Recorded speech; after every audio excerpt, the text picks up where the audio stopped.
Comment devenir diététicienne après infirmière?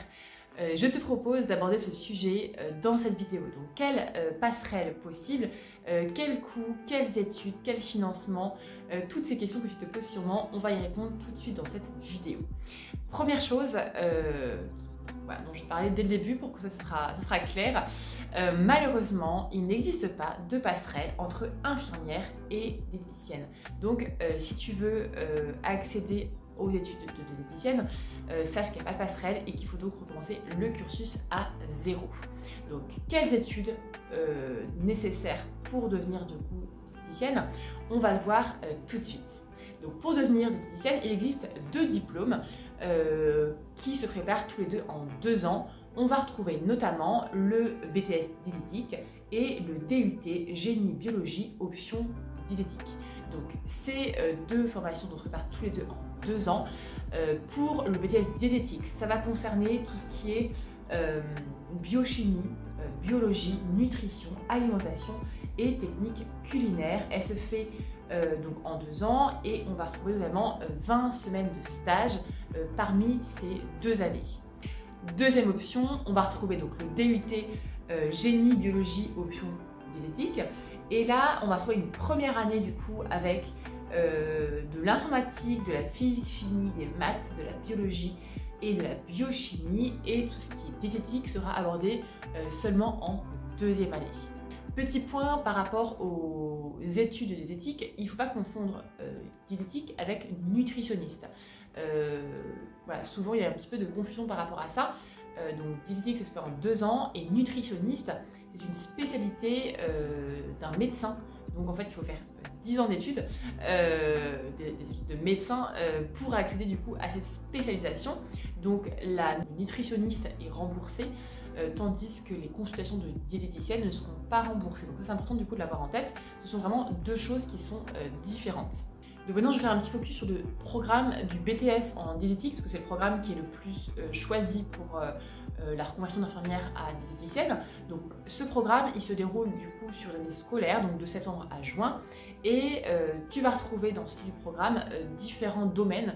C'est important du coup de se renseigner en amont, de bien approfondir les sujets pour voir si vraiment les sujets t'intéressent réellement et si tu vas t'épanouir justement dans ces études et après du coup dans ce métier de diététicienne. Donc tu vas retrouver notamment tout ce qui est nutrition et alimentation bien évidemment, activités technologiques d'alimentation, diététique thérapeutique, microbiologie, virologie, parasitologie, etc. Tout ce qui est physiologie, biochimie, biologie, les bases de la physiopathologie et la diététique, économie et gestion, culture G, environnement professionnel et il y aura également de l'anglais. Donc voilà par rapport au contenu de la formation. Donc ça je t'invite vraiment à approfondir un petit peu toutes ces dimensions, ces domaines-là pour voir si vraiment c'est quelque chose qui te plaît. Maintenant par rapport aux débouchés, aux différentes structures au sein desquelles une diététicienne peut exercer. Très souvent, j'entends que c'est un métier qui est bouché, qu'il n'y a plus de place, qu'en libéral il y a plein de diététiciennes qui sont installées. C'est pas totalement faux, mais ce qu'il faut savoir c'est qu'aussi il y a plein de façons d'exercer différentes, il n'y a pas que en libéral. Donc j'avais envie de vous partager aussi toutes les structures au sein desquelles une ou un diététicien peut exercer. Donc on va retrouver notamment tout ce qui est par rapport aux sportifs, tout ce qui est restauration collective, mais aussi l'agroalimentaire, les entreprises, l'enseignement, la formation, l'information, mais également la recherche, le domaine de la thérapeutique et de la prévention, et également, bien évidemment, l'exercice en libéral. Donc, par rapport à ces débouchés, encore une fois, c'est important de se questionner sur qu'est-ce qui me plaît vraiment, qu'est-ce qui va vraiment m'épanouir, et également sur les débouchés, comme je disais juste avant. Est-ce que dans ma région, il y a des besoins en entreprise ou en restauration collective ou en libéral? Ça, c'est aussi important du coup de faire des études de marché en amont et pas de passer le diplôme et après se dire qu'est-ce que j'ai comme débouché. Évidemment, tu imagines bien, c'est quelque chose qu'il faut se poser donc en amont. Maintenant, par rapport au coût des études, de la formation de diététicienne, les coûts vont être variables. Donc les coûts vont varier en fonction de si c'est dans le privé ou dans le public. Donc pour l'université, donc le cursus universitaire, ça correspond aux frais d'inscription. Et pour le privé, on va retrouver des frais qui vont aller de 700 € à 5000 € par année. Donc ça, pour le coup, encore une fois, c'est important d'enquêter un petit peu sur différentes écoles, d'avoir des avis, évidemment, des retours, et du coup de se pencher sur la question de coût, mais également de financement. Maintenant, le salaire d'un ou d'une diététicienne. Donc évidemment, on parle de salaire ou de revenus, ça va dépendre si la diététicienne est salariée ou en libéral, évidemment. Pour un libéral, ça va dépendre du chiffre d'affaires, évidemment, du nombre de patients qu'elle ou il va accueillir, de la renommée, du bouche à oreille, de s'il se fait connaître, etc. Donc ça peut être très variable, évidemment. Pour un diététicien ou une diététicienne en salarié, on va retrouver un salaire brut moyen entre 1500 et 1800 € par mois. Donc voilà, c'est important du coup de l'avoir en tête et de se poser la question, voilà, est-ce que ça va être plutôt le salariat ou le libéral qui va me correspondre par rapport à mon projet personnel.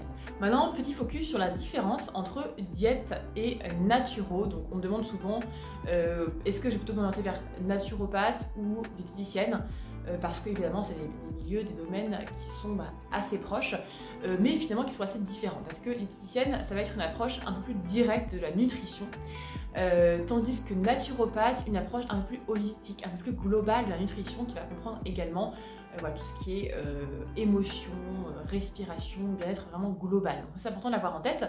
C'est vraiment deux choses qui sont différentes, notamment au niveau de la reconnaissance également. Donc c'est pas non plus le même degré de reconnaissance. Là pour le coup, j'ai fait des vidéos sur naturopathe que je t'inviterai à regarder si tu es intéressé du coup pour ce milieu-là et pour explorer un peu la différence entre diète et naturo. J'espère que cette vidéo aura pu t'éclairer sur ce métier de diététicienne.